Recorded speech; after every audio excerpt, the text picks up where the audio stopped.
পুরো ইউরোপ যখন অবৈধ অভিবাসন ঠেকাতে এবং বহিষ্কারের নীতি নিয়ে কঠোর অবস্থানে, তখন স্পেন সরকার নিল সম্পূর্ণ ব্যতিক্রমী ও মানবিক এক পদক্ষেপ।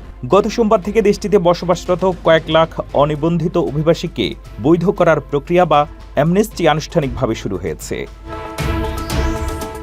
এই প্রকল্পের আওতায় প্রায় 5 থেকে 8 লাখ বিদেশি নাগরিক স্পেনে আইনি মর্যাদা পেতে পারেন বলে ধারণা করা হচ্ছে।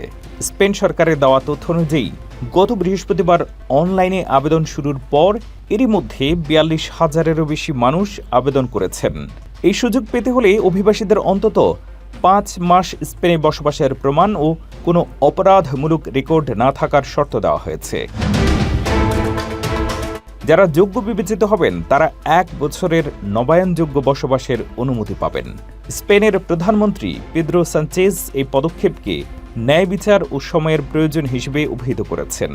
স্পেন সরকারের এই সিদ্ধান্তের পেছনে রয়েছে অর্থনৈতিক দূরদর্শিতা।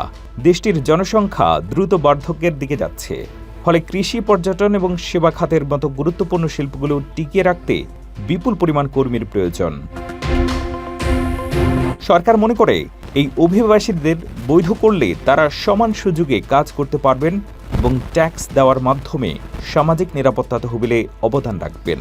স্পেনের এই অবস্থান জার্মানি ও ফ্রান্সের মতো প্রতিবেশী দেশগুলোর তুলনায় সম্পূর্ণ আলাদা। যেখানে ইউরোপের অন্যান্য দেশ সীমান্ত বন্ধ করতে ব্যস্ত, সেখানে স্পেন অভিবাসীদের সম্পদ হিসেবে গ্রহণ করছে। কলম্বিয়া, ভেনেজুয়েলা এবং মরক্কো থেকে আসা হাজার হাজার মানুষ যারা দারিদ্র্য আর সংঘাত থেকে বাঁচতে স্পেনে আশ্রয় নিয়েছেন, তাদের জন্য এই সাধারণ ক্ষমা এক নতুন জীবনের আশা নিয়ে এসেছে।